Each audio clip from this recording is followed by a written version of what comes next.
Boy Scout are you? Okay, we should be live now. Good afternoon, everyone, and welcome to the September 13 meeting of the NVTC Program Advisory Committee. I'd like to take note that we're starting the meeting at 4:05 p.m. NVTC staff follow the procedures and guidelines to give notice to the committee, commission, staff, and the public about this committee meeting today. We're back to normal in-person meetings with few modifications. The meeting is simultaneously being broadcast to the public on YouTube. The only visual component of this meeting is the presentation slides, which are being shown on the YouTube stream. The meeting presentation was posted on NVTC's website earlier today. I'll now ask Alan Foley, NVTC's Director of Programs and Policy, to call the roll to identify commissioners and NVTC staff present on the call. All right, thank you, Mr. Chair. Please respond here when you hear your name. Chair Snyder. Here. Ms. Bennett Parker. Here. Mr. Meyer. Here. Mr. Faust. Here. Mr. Turner. Here. We have a quorum, and now I'll identify staff, including their titles for the benefit of the listening public. We have NVTC Executive Director Kate Mattice, Director of Programs and Policy Alan Fye, Commuter Choice Program Manager Ben Owen, and Transit Resource Center Program Manager Dan Goldfarb. Back to you, Mr. Chair. Thanks. Second item on the agenda, meeting summary of the April 22, 2021 Joint Commission Working Group Program Advisory Committee meeting. As part of today's meeting materials, we were provided with a summary of the April 22 meeting of both the Joint Commission Working Group and the Program Advisory Committee. On an administrative note, the same summary will be shared with the Joint Commission Working Group at their next meeting. Does anyone have any comments or edits to share with staff? Okay, not hearing any. Do we need a formal approval? We do not. No formal approval needed. Okay, third item on the agenda, Commuter Choice Program on the I-66 corridor. Staff recommendation for supplemental round 4 FY 2022 program of projects. Today's meeting agenda includes a discussion of staff's recommendation for I-66 Commuter Choice round 4 supplemental program of projects, as well as an Envision Route 7 bus rapid transit project update. As you may recall, we approved an initial slate of round 4 projects back in December and committed to advancing additional projects based on available funding. I'm going to turn things over to Ben Owen, the Commuter Choice Program Manager, for a brief presentation, followed by a committee discussion of the staff's recommendation. And Kate, what are you expecting from the committee today? Is this an up or down formal kind of a thing, or it's a discussion? So we do not need to have a formal approval, but if we get a sense of that, I mean, we obviously would like to have the support to continue the staff recommendation. I think if you want to take a formal vote, that is absolutely perfectly fine, but it's actually not necessary to proceed. Okay, very good. Yep. Okay. Thank you. Good afternoon. Good to meet with you all today. So, as mentioned, we'll start by picking up with the supplemental round 4 fiscal year 2022 program for commuter choice on the I-66 corridor, which I introduced to the commission meeting earlier this month. And again, we will be looking for committee endorsement, approval, whatever, of the program and projects for the full commission to consider for approval at next month's meeting. Before we get to the staff recommendations, a bit of a recap again as to how we got here. Back in January 2020, feels like an eternity ago when our round 4 call for projects closed, we'd expected a total of $25 million or so in revenue over available for new projects over the fiscal year 21-22 period. Of course, COVID-19 had a significant abrupt decrease, led to a significant abrupt decrease in I-66 toll revenues that persisted for a while, such that we couldn't reasonably predict how much money we might have for new projects over the full 2-year period. So last fall, the commission agreed to splitting the programming process into 2 steps. We're waiting to see how revenue would shake out. At that time, the commission did adopt a $3.8 million initial round 4 program, which provided continued funding for 3 commuter transit routes that had previously received funding from the program, as well as 3 small capital efforts, and implementation of those projects is now underway. The commission at that time resolved to select further proposals submitted to the round 4 call for projects this year as funding allowed for new transit services, new commuter incentives, and larger capital efforts. And the commission stipulated the program would be determined by the technical scores of the proposals, subject to funding availability and public comment. So we now have $7 million that's available for new projects, consisting of $5 million we've received recently from the Commonwealth, as well as $2 million for prior projects that were completed under budget. Next slide, please. So here are the proposals remaining under consideration for funding after the initial program was approved. And these were scored as part of the whole set of proposals submitted to the round 4 call for projects.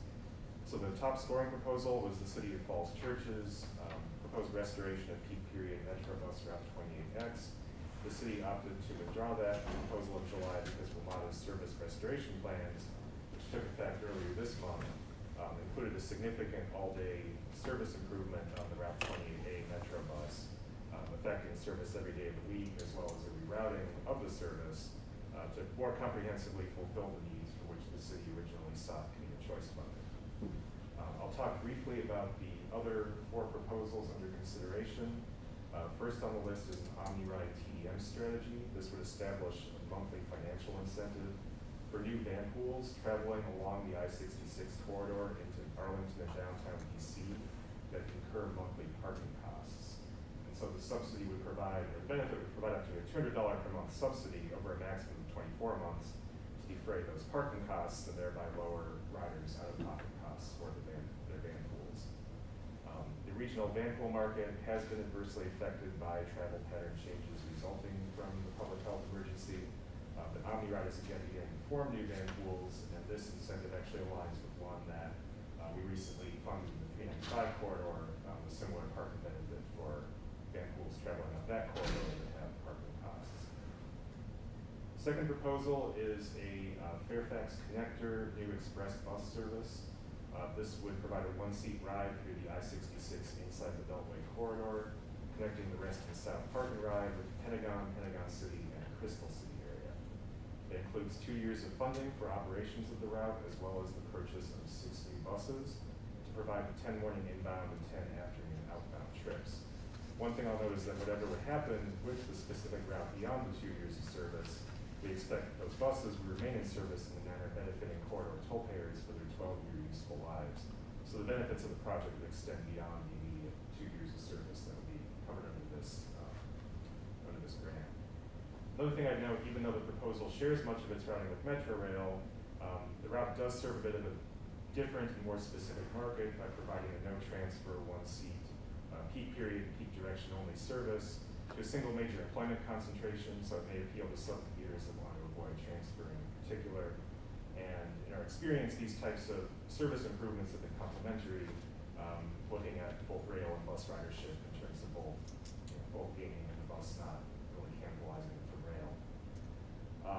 Third proposal is a new park and ride at the Patrick Henry Library in downtown Vienna. This would fund the construction of 84 parking spaces as part of the redevelopment of the library and put those spaces aside for community use. The town anticipates the spaces would be used principally as meetup points for van pools and carpools, or for people driving to access local bus service that connects to Metro Rail and other destinations in the area. And then the fourth proposal is a Fairfax County TDM strategy that would support 2 years of lowered fares on the existing connector Route 599 express bus service. This one operates between Reston North and the Pentagon, Pentagon City, and Crystal City. This route has a one-way fare of $7.50 currently. The fare buy-down campaign would lower it to $4.25, which would be the same level as other Fairfax Connector express services. So this is really kind of a low-cost strategy to help encourage riders to come back to transit in that part of the corridor. On the next slide, so staff are recommending a $5.8 million supplemental program that includes the 3 proposals that can be accommodated within the available funding with consideration based on their technical scores. Of course, this would be subject to public comment we receive, and I will touch on that process in just a moment here. We do propose funding Fairfax County's fare buy-down proposal, even though it's scored lower than the town of Vienna park and ride proposal. The Vienna proposal we would not be able to accommodate within the funding available. But we do recommend including the buy-down proposal, given strong regional interest in fare reduction and equity initiatives, and since it would be a low-cost means to help rebuild transit ridership in a portion of the I-66 corridor. The proposed program also includes NVTC's administration of the overall I-66 corridor program during fiscal year 22. This includes facilitating the Round 5 call for projects that will look to open later this fall, as well as administering 44 existing project funding agreements valued at $51.1 million. Now, taken together, the three proposals would move over 500 additional people each day through the I-66 inside the Beltway corridor. Upon full implementation and as commute volumes increase, they would also improve connections between 5 regional activity centers and expand the options and incentives for commuters to return to transit and Vancouver. And leftover funding would be applied to the Round 5 call for projects. Couple other quick things before we open things up for discussion on the staff recommended program. One is just a quick overview of our public comment approach for this supplemental program. We opened it on September 3rd and it's open through the end of the day Friday. It is somewhat abbreviated because of the small number of projects under consideration. We also introduced these projects initially last fall when we did our comment period on the initial Round 4 program. We have been promoting it through social media, so we've been doing geo-targeted advertising as we typically do to people who are traveling in the corridor, as well as encouraging regional partners and applicants to help spread the word about the projects under consideration and to solicit feedback. We did hold a virtual town hall meeting last week, last Wednesday. The recording of that is available on YouTube. It's kind of providing an overview of the program as well as the projects under consideration. We have already received 21 responses via our comment form, and we are hoping to get at least a few more this week with an additional burst of advertising toward the end of the comment period. And we will share the full comments with the committee as well as the commission prior to approval action on program projects. And then quickly on the next slide, what's coming up next. So in a second, we'll open things for discussion on the supplemental program. As I mentioned, public comment is open for the duration of this work week. Next month, we anticipate program approvals by the Commission and then the Commonwealth Transportation Board and then distribution of project agreements after that. In November, we will come back to the Commission to seek approval to open the next call for projects for Round 5 covering fiscal years 23 and 24. And we are going to be gearing up for that process over the next few weeks. Part of that is working with our Commonwealth partners to get a handle on just how much revenue might reasonably be available during this 2-year period. So at this point, I will stop to open things for discussion, in particular any questions, concerns, other feedback on the proposed staff recommended program. I have a couple questions. So when you go back to slide 4, Yeah. The total available is 10.8 million. Am I reading that right?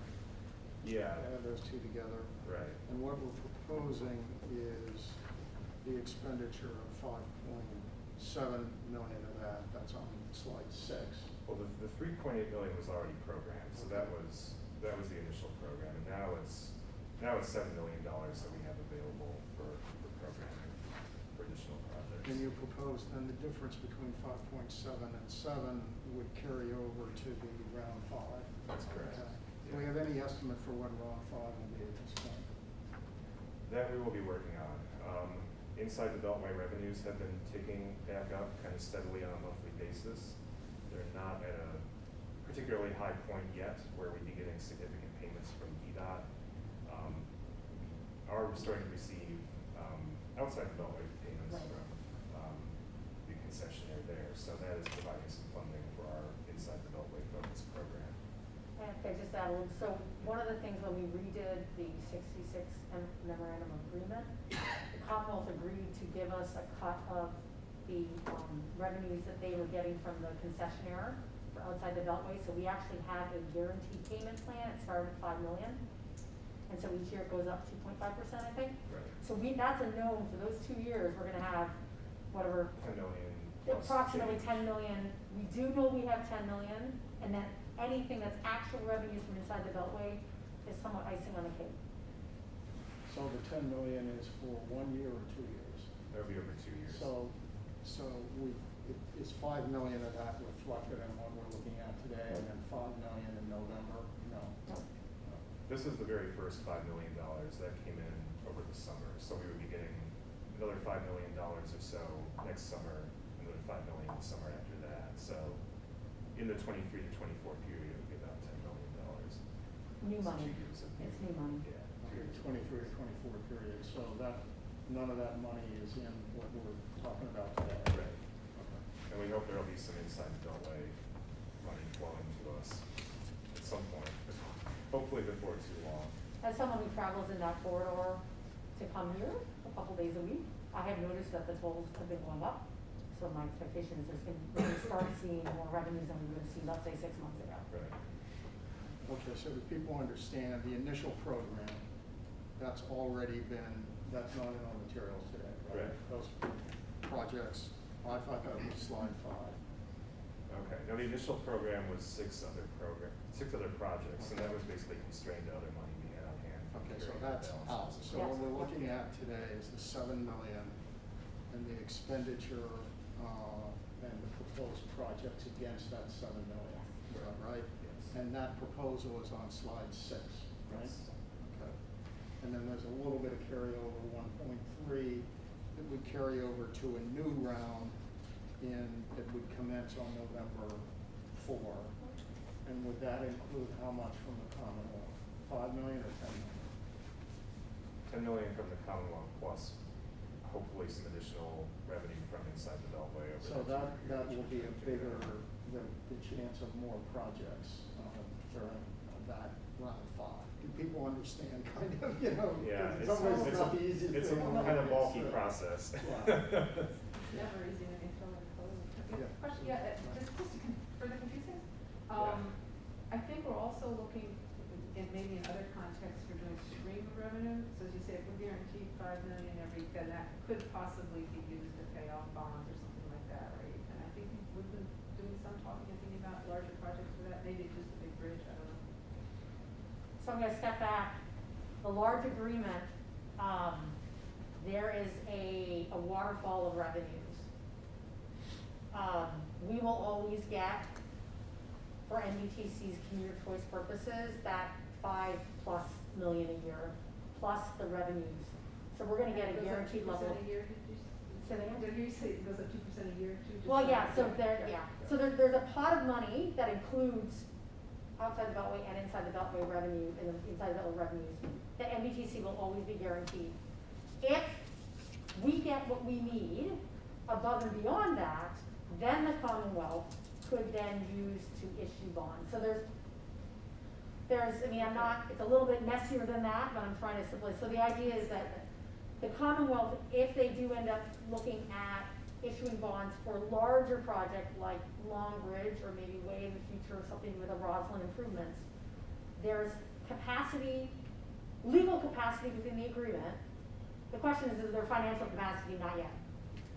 Does that help? Oh, yeah, no, Okay. it does sort of, Yeah. it's all, Yep. it's all pretty complex. That's the other thing about it. But as I say, the other thing I did want to say, the reason we were working towards it every 2-year program, Yeah. but we had to cut this one in the middle. So part of it is we're almost stepping on ourselves because we're now selecting a program as we announce the next one, when in a perfect world, we would have long since selected this program, and this would have been a 395 year, but anyway. Right, it wasn't very- It was a 395 year, that's 66 And we year. did that in response to the uncertainties of the pandemic. and the Absolutely. whole- Yeah. the whole Absolutely. thing. So we were super conservative, divided it up into 2 pieces, and then, and that's basically what you have in front of you Yes. today. And then starting November 4, hopefully, we'll be in a more normal condition. Well, at least solicit project proposals again. Yeah. Those will be good. Can you help me understand the town being on the project? Again, it sort of got lost, I was trying to write it down. Yeah, It's not funded? Or Right, is it so- Delayed, or? the proposal, it's one of the projects that's under consideration for funding. It's still sort of in the list, but we are not including it in the staff recommended program based on lack of available funding at that point.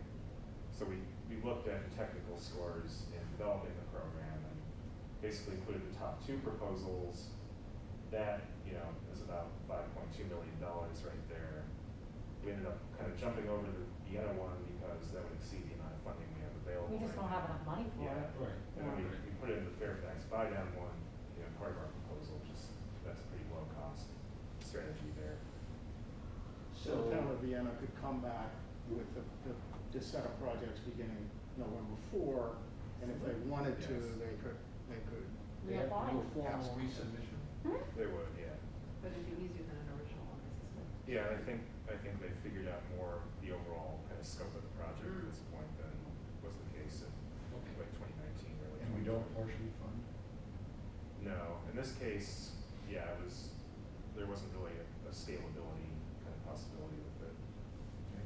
And then the only other question, I didn't mean to No, interrupt you. thank you. On the west and south bus route, are they reallocating existing bus capital, the buses to this route to create this route, or are they buying buses as part of the package? They'd be buying us as part of it. What kind of buses? I believe 40-foot, probably 40-foot diesel. Diesel? Yeah. That's not the direction we want to go. Is there any way we can raise the issue about whether they ought to be electric versus diesel? Is that the question? Yeah. I'll raise the issue. Or, It's a fight this fight every time we talk about buses, yeah. I mean, it should be electric. It's gonna raise the cost. It will, and there'll be we infrastructure can't- costs and charging costs and all that stuff, but And there's that'll bump also, the region in. there's also biomass, there's also liquid, there's a new hydrogen bus out, there's all kinds of options in there. I just hate to see us, without even asking the question, re-sanctify bad practice. So one of the things, is that something that so again, we haven't done the call for projects yet, right? So obviously these are applications that are coming from the boards that have approved these applications. So it's definitely something as the information goes on that next call for projects is encouraging those things, but it does, I kind of looking to, your bodies will be approving these projects. And so insofar as you can look to approving the project that you see fit the vision is the most helpful. We can review the projects once they come in, but knowing that a county has submitted a project that is electric bus is a lot easier for us to be positioned. So I think there's definitely some guidance that we could circle back, but it does come from what's in those applications. So insofar that the counties, and cities can be pushing their staff in their application to include those buses. And I was just thinking, can we establish as a pro forma criteria Like for future? historic. Yeah, that says, in the future, we're not gonna entertain diesel bus applications. Or if we are, you're gonna take a massive hit on your point value if you submit a diesel bus.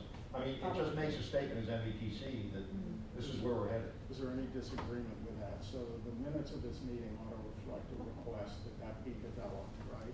As Okay. policy guidance. And secondly, that a strong request be made before these projects come before the commission, that they consider, and if possible, change the proposal to include non-diesel buses. And then whoever's proposing it has to come back with either that change or a very good reason why they can't make it. And it's up to the commission at that point to worry about it. So this is great. So we will be bringing the guidance in advance of the next call for projects Right. to this body and the commission. So let's us go back and noodle on this and put some stuff Right. together. That's And from that's a policy perfect timing, standpoint. yep. But on this particular application, I think the committee is saying they really want it modified to include non-diesel vehicles. That's the strong request, and let's see what they come back with for commission approval. Then the Of commission the has to projects decide. that have been applied for. The one that's up for approval. Ask the question. Yeah. If they say we can't change it, it is what it is, okay, we got an answer, but at least ask the question. And the only one that has rolling stock is the The rest rest is and south. south. Right. So let's make sure we capture. Not to get too wonkish, but, NIOSH has been doing studies about exposure to diesel particulate matter from exhaust diesel engines, especially in the context of children's school buses. And the longitudinal data is pretty irrefutable in terms of carcinogens. And we shouldn't even be entertaining proposals. The science is pretty clear that diesel particulate matter is a direct correlation with cancers, and especially exposing children to it. So we should just, I agree with Mike, we should just, we're not even entertaining. So I wanna make sure, because typically we have jurisdictional staff around, so I wanna make sure that we Okay. capture the right Yes, question, and Mr. again, I'm Shaw. sorry, That's all right. I'm kinda getting in here, but I wanna make sure that, so the question that we wanna put back to Fairfax County staff is within this application for the west and south of Crystal City, the rolling stock that's contained within, can these be non-diesel buses? That's what I'm hearing, the word being Or non-diesel. non-fossil fuel, I guess would be what you Okay, say, perfect. right, yeah. Okay. I do not know a lot about the rolling stock options that Fairfax Connector has, that's why I'm just, you know, I don't know what they have the infrastructure for. It does, but it does two things. I mean, they come back and say, absolutely not, or they may come back and say, actually, within the budget, we can buy one electric bus. Okay, that's one more And than this we is got. what I was gonna, the next question I was gonna Yeah. ask is, they Yeah. submitted a budget request, and that's what the project's been evaluated against. So we're not asking them to change the budget request, we're asking to see what they can do within the budget request, right? Yeah. Perfect, I just wanna make sure. And having fought this fight And is- many is times, CNG okay? having fought this fight many times, I know what they're gonna Yeah. say, and that is that we don't have the charging stations, we don't, you know, that you can't run all the way to Pentagon and back and, a couple times a day without charging stations. So, I mean, that, it's a significant frustration. And I mean, it may be that, you know, there's no recommendation on this committee until the next go-round, and that criteria is part of the, you know, what we're asking for. And I know it's my county, but I'm tired of the battle, you know, we fight it, you know, that we get too much pushback. You know, And it's a they can't do it, they can't do it. It's a multiplied benefit, and I don't think we should be punitive. I don't think we should be hard-ass about the way we're doing this. Ask the question, so that immediately sends a signal out to the community, NVTC is asking. So just heads up, that's a shot across the bow. Give us what they can give us, but understand this is the direction we're gonna go, and it really becomes a standard then, a new standard for NVTC, where we're saying, we're really serious about environmental considerations and climate change, and your proposal's coming forward, so heads up, and oh, by the way, maybe there's gonna be a point criteria here involved. Question for the group, some people think of CNG, because that's what we use on our art buses, which is better than diesel, but it's still fossil fuel, so I don't know, and I'm assuming because we use it on art, it would be really hard to switch to. It scores on health, but fine. Well, anyway, we'll see, I don't know if that might be, Yeah. it might be better than, It is better. And if, just to continue through, my expectation is this is a request we're gonna put out to the applicant, and they need to be providing that information to be shared yeah. well, if we get, I'll be sharing obviously to this group, but this should also be a part of what is shared in our commission materials. Yes. Okay, perfect, Yeah. that's just, Yep. okay. We'll see what we're. And the second Their request, response needs to be shared with the commission. right, and the second request is to staff to develop as part of the next round, criteria and points that would reflect non-fossil fuel, or whatever, you know, the non-diesel, how's that? Yeah. At the very least, non-diesel, technology. Can I ask Steph a question about the other one? I mean, it's kind of shocking to me that they would want to bring cars into the town of Vienna to park them, but it's their request. Is it exclusively for a parking lot, or is it joint use, multi-purpose parking garage? What Yeah. are they asking for? This would be a portion of the parking garage construction costs, basically. So as part of the library, I believe there's a certain number of spaces that'll be built as like a garage for library patrons, and then a certain number of spaces that the town wanted to use for other purposes, such as commuters. But yeah, their idea was that people would come, drive to the garage to get into van pools or carpools to head to work sites from there. Yes. I guess following up on my previous question about the buses and the request in Fairfax County, I mean, following up on Commissioner Garvery's point, it sounds like the request we're making is what can you do within the existing budget? Is there another question? It sounds to me like we have some extra funding that could point over to round 5. So one of the challenges is that we've evaluated Change, like, projects okay. and including cost effectiveness. Okay. And so I am concerned to have to go rescore. Right. We try to keep things as frozen as possible. Just for transparency, it's all, yeah. We can't change the goalposts on the sort of. Well, and yes, and of course, the applicants, came in and were scored based upon a certain set of criteria. So, that's why I think we have a really great opportunity to explore this for that next round. But I think it's important for us to hear sort of what the county's response is to this inquiry with this current project. And if I could sort of, do a little shout out, we actually are diving into the issue of zero-emission buses. And we plan on holding a symposium that we're working on the logistics of right now in October, and bringing this topic to the commission on November meeting. So we are actually diving into this. We're not experts yet. Hopefully we'll be soon, but this is definitely something that we're very focused on, because we recognize the policy and otherwise, environmental interest in this, and helping our jurisdictions navigate the challenges that are perceived or real of implementing zero emissions. So this is actually a topic that we are planning to bring back to the commission on about the same time that we'd be looking to doing the call for projects, ironically. So. Good. Okay, yes. Yeah. I think we probably do, we're gonna move 500 more people through, how many cars? Do we have a sense of what that is? We're removing 500 cars. The idea is that It's you're 500 cars, removing yeah. 500 cars. Because I went through an interesting thought process, which is probably just me, but I looked at all these, of course, Arlington is not listed on the list column. But if I look at the explanation, almost every single one of them affects Arlington, because they're Yeah. coming here, right? Yeah. And I'm like, oh, that's right, because we all benefit from it. And I just wonder, I find myself thinking, if I'm still kind of in that antediluvian kind of way of looking at things, it could be a lot of our public is too, and it might be good, so it's moving 500 more people, which is making it better for everybody else on the road, or something like that. It's just a thought about marketing. And then, thank you, and then I had one other question, which I heard the answer before. So what do these buses do that, like on your, they zip in and they bring everybody, and then they bring everybody back out in the evening, and then they have this big jump pack in the delay, where I think they're often parking in Arlington. Was there something, what do they have to do? Was there some thought of using them somehow so they don't just sit there? I don't know, that's just an operation. This is just a large. I think all of them are a little bit different. Uh-huh. I'm sorry, Ben. Yeah. Don't- No, I mean, it is an expansion of peak service. The buses could be used other times a day, and I think the way the scheduling for this route would work out is many of the buses would essentially do 2 one-way trips with a deadhead back in the middle. Then they would do something similar in the afternoon.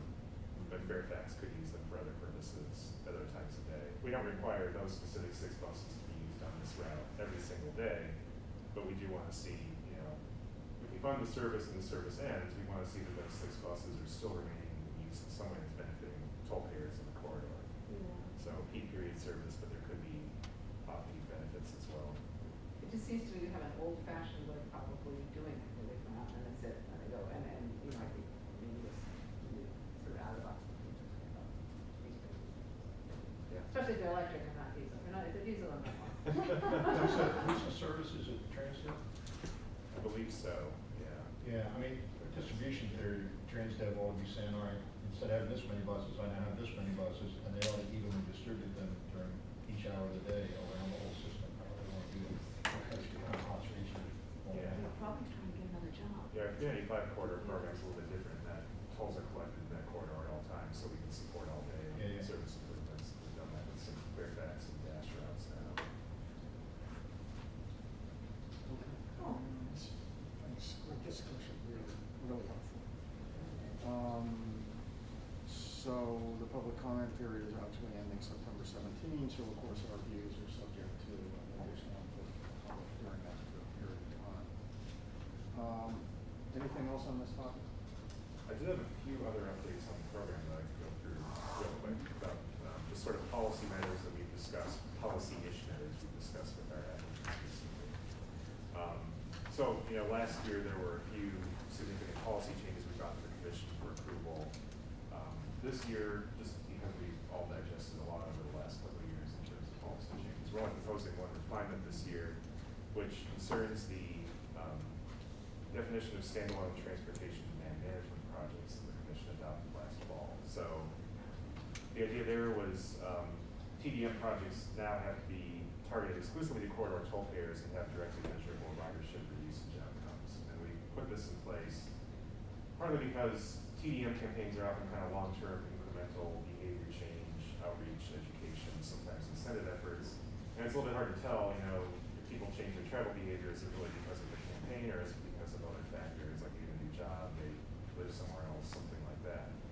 So what we had in mind with the definition was sort of direct incentive type campaigns, sort of like the OmniRide Van Pool incentive, incentives to get commuters to move returning riders to, take transit, van pool, basically incentives where it's easy for the recipient to say, okay, we offered this, and X people changed their travel behavior as a result of that.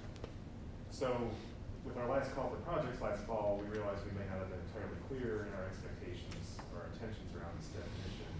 And so, going forward, we are going to be saying, in addition to what was adopted last fall, if you're doing a standalone TDM project, at least 2/3 of the cost needs to be direct incentives, and the rest you can put to staffing, marketing, sort of support for the incentives, really putting the incentives front and center. The second piece we talked about was transit operations caps. So both of our corridors memorandum of agreement with the Commonwealth basically cap the overall share of funding we can allocate to transit operations. So they say in the 66 corridor, it's no more than 50% of the funds transferred to us from the Commonwealth over any 9 consecutive year period. In the 395 corridor, it's over a 5 consecutive year period. And we find that in the 395 corridor, we are getting close to our cap. And one thing I'll mention about the cap is we define transit operations very narrowly to basically just be the costs involved with putting service on the road. So fuel, oil, licenses, driver and dispatcher salaries and benefits, other sorts of operations related costs like maintenance, insurance, training go in a different line item and don't count toward the cap. So we've been conservative with our measurement of what is actual transit operations. And we are now encouraging applicants even more so to look at capital project proposals that might be a good fit for the program as a means of kind of diversifying what we're supporting. And those are also projects that have, long-term benefits over decades in some cases and are kind of less subject to the year-to-year fluctuations. The third topic is microtransit. So a few of our applicants have expressed interest in pursuing program funds for microtransit. And basically that's sort of a technology-driven, on-demand, smaller vehicle transit solution, usually using flexible routings over like a defined service area. We know that the fact that we have a competitive procurement requirement makes it a little bit challenging, especially for smaller jurisdictions, to pursue that as a local solution under our program. So we kind of want to get a sense of, is there interest in us trying to do something kind of regionally to be a resource, and what could that potentially look like? So we're not the only ones looking into this. WMATA's doing their own studies on on-demand transit. Whatever we do, we'll make sure we're very closely with them. But we are looking at how we can be a resource for any entities in our area that want to deploy this. And one thing we found in our research was a couple other transit agencies around the country that have procurement structures that basically any other U.S. transit agency can piggyback on with executing an interlocal agreement with them. So there's one, like Denton County Transportation Authority in Texas has a roster of qualified mobility as a service firms. We know that the Los Angeles County Metropolitan Transportation Authority is developing a structure where people can piggyback on their microtransit procurement. So we will be looking at this over the next few months and figuring out kind of how we can be most useful to our jurisdictions and transit operators on the topic. And it is one that is still sort of an emerging technology in public transportation, so something we'll be talking about in the future as well. That's the name of the game, I think, moving forward. Yeah. When I was on, when we get thinking I can tell Siri I want to go somewhere and there's a little drone's gonna come in, I'm gonna sit in a chair strapped and go away from me. It'll be microtransit. I'm getting confused with the rapture. Free I wasn't going all the way up, I was a little that way. But that's what people want. No, I'm obviously. Dan, I've got a question on each of these. Yeah. The first one, do I understand transportation demand management is a euphemism for getting people out of cars and onto transit? Right. That's what we're trying to Good do. point. Yeah. Okay. Yeah. Do we ever measure how effective we are? So, for example, 500 automobiles. Do we Yes. ever retroactively go back and and say how many do we actually get off the road? So for transit It must projects, be a that's nightmare. easy. For TDM projects, it's been more or less impossible so far, which is what the definition was partly about, so that we have a means of saying, or something that our recipients can directly measure, and they can say how many people they shift as Okay, a good. result of what they're doing. On the transit operations caps, when we get a grant proposal in, I'm assuming there is some slice of that proposal devoted to operations. So what makes And sense. that applies against our cap, so we have to monitor that really carefully. Yes. Okay, got that. And then the last one, microtransit, did I read something in the news just the other day that there are DMV jurisdictions that have capped the number of micro transit operators? Oh, yeah. I read about- I've heard about scooters being limited, but yeah. Okay. Yeah, we got limited in our Yeah. too, because Yeah. otherwise you just. Yeah. But it's sort of a, in some ways, it's a hybrid, because the micro transit, the idea is that you could potentially use one of these providers, but there's a public transit, so there's a relationship with a public transit operator, perhaps there's a subsidy to Okay. those trips. Okay. So the operators, maybe that Uber and Lyft and others that are in that space, what we're getting at here is there a formal relationship between a city and county to provide the dial-a-ride services by using a Lyft or an Uber? That's what that's getting at. Yeah, so Montgomery County Ride on Flex is probably the closest, the best local example of this. They are operating it themselves, but they partnered with VIA, which is probably the most prominent platform in the microtransit field for basically all their routing algorithm and stuff. So it's non-demand service. It's a bit of a step up from like Lyft Line or Carpool or whatever they're called. Is Cargo fitting in that? Cargo is more like a free floating, just like car share, like individual mobility kind of thing. I mean, I'd have These all thought kind the of fit scooters, like a yeah, mobility for service. microtransit, I'd sort of thought of, not so much car, but like the scooters. That's and- what I thought. Yeah, Oh, no, good. that's what we control, because the place would be littered with scooters if we didn't. So this is intended to be almost like, it could be the one-on-one, but let's say there's 5 people go on the website or go on their little app and say, I'd like a ride from here to here, and so that would come and sort of optimize how many people you pick up and you go. So it's either a smaller bus, a van, a car. Yeah, I mean, right? think about paratransit, but like kind of more. Yeah, it's immediate- kind of like a paratransit sort of model. Immediate on-demand general public. Okay, anything else on these updates? Okay, before we move on to the agenda item, any further comments on this one? Okay, so the Envision Route 7 BRT update is the next item. Yep, thank you. We're gonna receive an update from Mr. Goldfarb, who's coming here right now. And,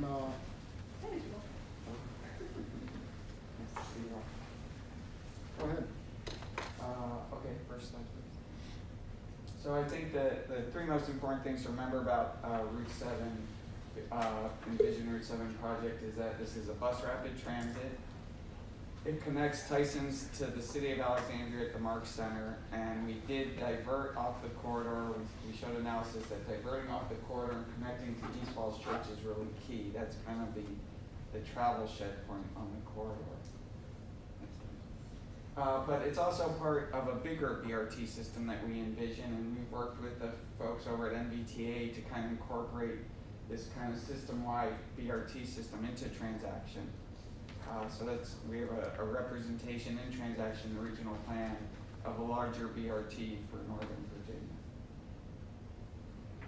Okay, we just recently completed phase 3 of the BRT project, and really this was like phase 2 plus. And what phase 3 did was we went through the corridor that we had identified in phase 2, where we said we should divert to East Falls Church and what our connection points were.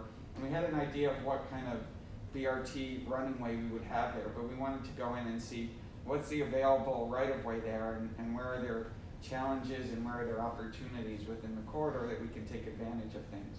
But it was also much more than that.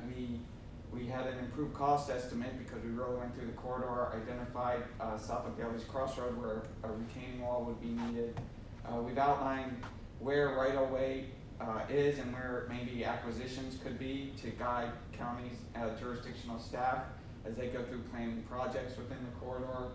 And we also compiled a lot of data that would be used in an environmental study, things like natural resources in the corridor, population breaks down on demographics, and all that plans, everything that's in the plan for the corridor is within the phase 3 document, so it's a really good reference. Okay, so we're about to start the phase 4 mobility study. And what we're doing in phase 4 study is we're really looking at the benefits that BRT would bring to the people living along the corridor.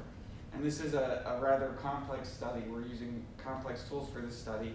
Fairfax County already kind of started the process by looking at the Tyson's portion to just about to the city of Falls Church. So we're going to take that work and we're going to build onto it by looking from where they kind of ended all the way down to 7 corners. And we're going to look kind of 2 levels, at the micro level at Falls Church, and then kind of at the macro meso level between Falls Church, 7 corners, all the way up to Tyson's. And then there'll be a third, the phase 4-2 study, where we'll extend all the way down to the end of the corridor through 7 corners. Now, part of this that we've picked this section up to 7 corners is that this is a very complex study and it uses very complex tools. It requires a lot of data, but also because 7 corners right now is in the process of being redeveloped. So we're a little bit ahead of them. We have to wait till they come up with their footprint for what will happen in 7 corners, because we really need details like curve cuts, grade, width of lanes, all that plays into this mobility study. And what we hope to show is the impacts of a BRT on the traffic flow.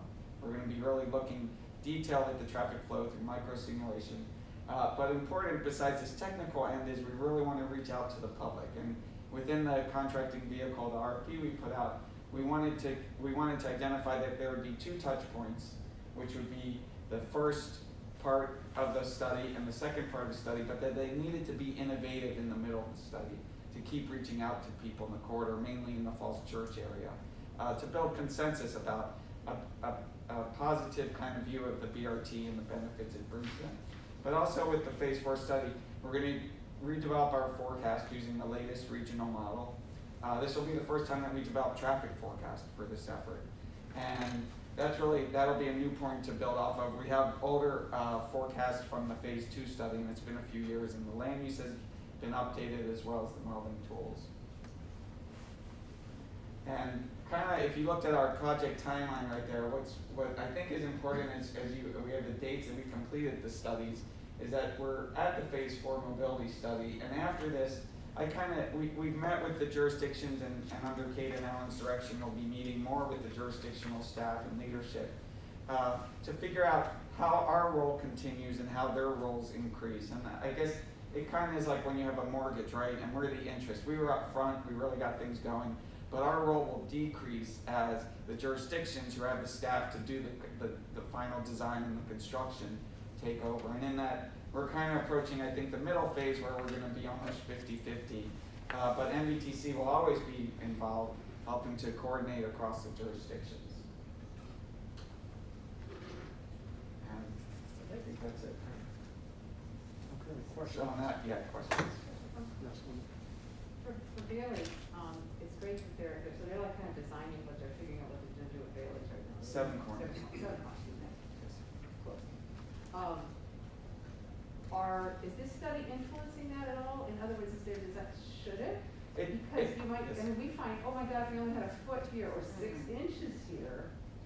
Anyway, I would advise, I've been too many times where that's been, oh my God, we can only leave another 2 inches for you. Yes, on that level it is, because Yeah, that's what good. phase 3 study was. Phase 3 study said, hey, this is how it's going to look, this is what we need. But in terms of like the bigger thing, like, well, what will 7 corners look like? What are the densities there? We put out our flag for what we'd like to see there and what would benefit the BRT. But it's kind of on that lower level of things, but yes. And if I could just do a shout out to Dan, all of these activities even before Dan was Dan and somebody else running it for studies, the technical advisory team includes staff from Falls Church, Arlington, Alexandria, Fairfax County, VDOT, and DRPT, understanding there's a role for almost all of these folks. And especially when we're doing the conceptual engineering, you guys have seen it before, where you have the room with all the paper down. I mean, the engineers really got in, and that report, which is like a really thick report, gets into measurements and land and all this kind of stuff in there. But it really is made possible because we've been able to partner with the localities who actually own, and this is a 4 jurisdiction project, right? But then VDOT, right? So that relationship will continue, and that's really, really important.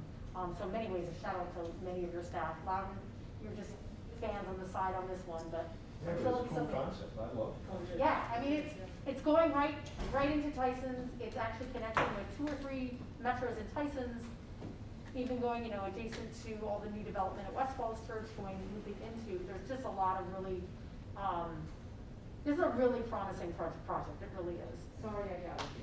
No, it's a good question, and there is potential, you know, we've been at bigger meetings with jurisdictions, and we've talked about with the Loudoun County staff that you do have the potential that it ends at the edge of Tyson, and that when development comes, Route 7 continues up to Leesburg and beyond, but certainly Well, up to Leesburg. I mentioned the other night in the white paper, but we've completed now 2 alternative connections all the way through along either side of Route 7. And we were adding them up the other day. We're gonna get between 4,000 and 6,000 homes on the Route 7 segment between Dulles Town Center and Leesburg in the next 10 years, maybe 5 years. I mean, it's really growing. And the notion of maybe BRT along Russell Branch or Riverside. Riverside on the north sweeps in all the Lansdowne community north of 7. And then Russell Branch sweeps in all of the Ashburn community south of Route 7. And goes from Leesburg Discount Center to all those little mixed-use communities to Dulles Town Center, whatever that's gonna be completely different. Down to Kincora on the corner of 7 and 28, which is a massive 2,000 home development with the National Museum of Special Operations on one end and the Children's Science Foundation on the other, which is gonna be a huge draw. And down 28 to the new Ravana, which is gonna challenge Reston Town Center, the size and complexity of concert venue and everything else. And then down the toll road to Tyson's. I mean, it's great transit options. Supervisor Faust, did you have a comment? Yes, the mobility study, when will it be completed? So the first phase, which is the more complex phase and the harder phase to do, that's an 18-month project. We had an RFP out, we got back at the end of August. Our proposals, we have it down to 3 teams that will be interviewed on September 22nd, and if all goes well, we're hoping the October commissioning meeting to have a recommendation for a firm to put on the contract. So from October, add 18 months? Yeah. And then what's the next phase of phase 4? So that should be a lot quicker because it's easier to simulate. The infrastructure there isn't as complex as the part of Falls Church. So that should be probably 8 to 12 months. And again, we would do it the same way we would ask DRDT for a technical grant and then for the jurisdictions to help match funds. Can the 8 to 12 be done concurrently with the 18? The critical point is 7 Corners. We need to know what's going on at 7 Corners in pretty rich detail in order to simulate the traffic there. I guess my point, we started in 2014. It's 2021, we're gonna add at least 2 more years to finish the study. I think there are, I mean, The need existed back in 2014, and it's only getting greater. Is there anything we can do? I mean, I haven't even asked you yet what your estimates are in terms of preliminary design, final design, construction, and service plan.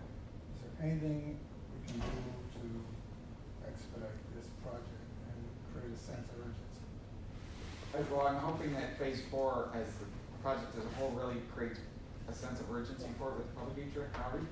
But I believe our jurisdictions are creatively looking at ways to implement parts of it as soon as possible. So we've been meeting and discussing that with them. So the idea is if you could get, we'll just call it Section A, wherever that Section A would be. If you could start a BRT operations on Section A and then build from that, that would be a plus. And I think even bringing back the 28X kind of starts to prime it.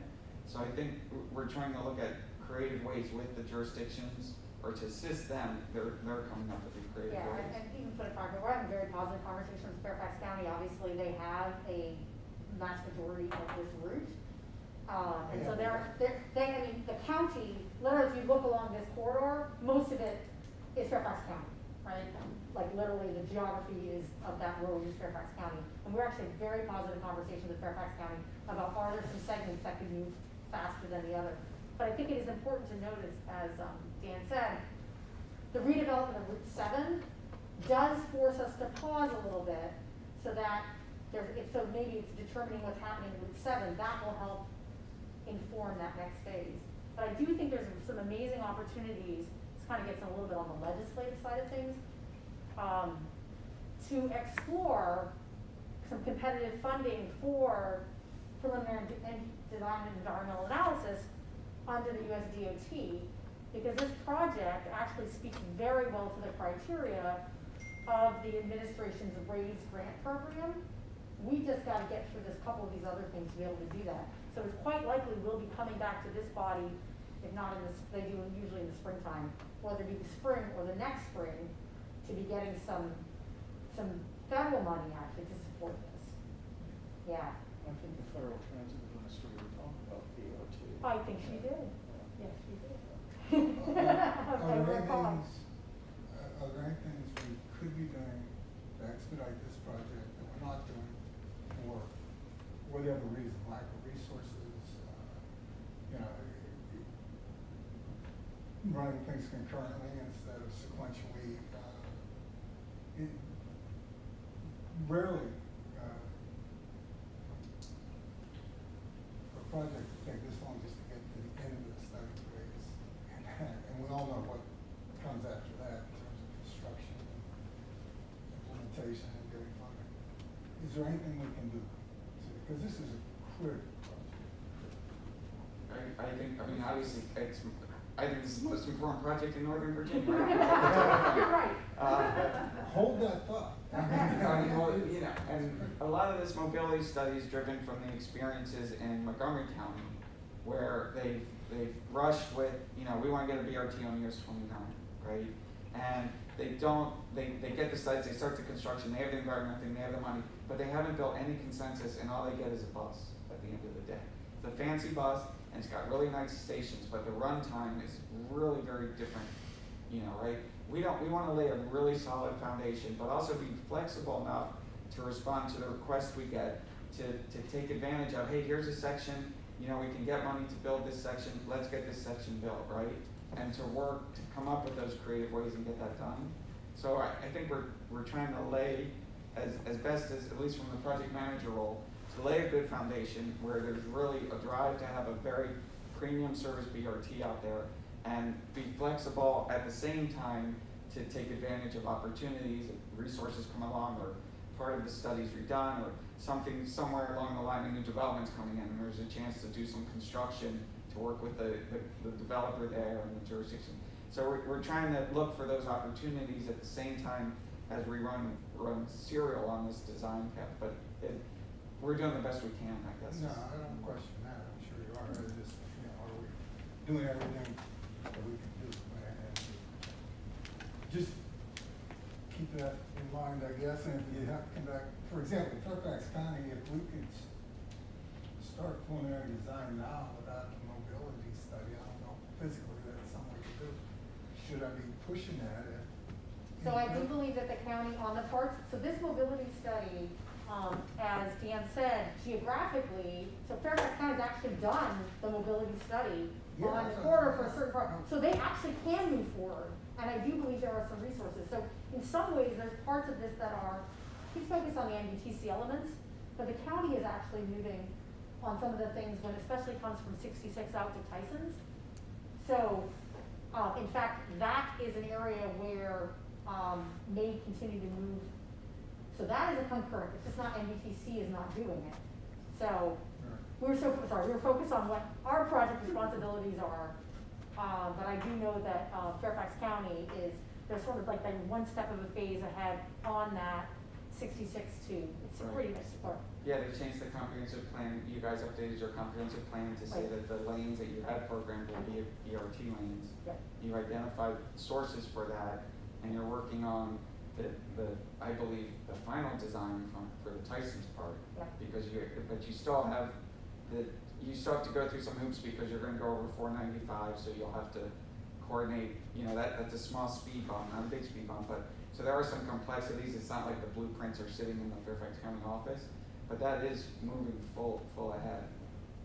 And changing the plan, I think it was just a couple months ago, was a very big move. Because that then moves that money dedicated to BRT. It seems to me that the advantage of having a BRT with buses is that you can get, say, a chunk here, chunk here, chunk here kind of done, and this isn't.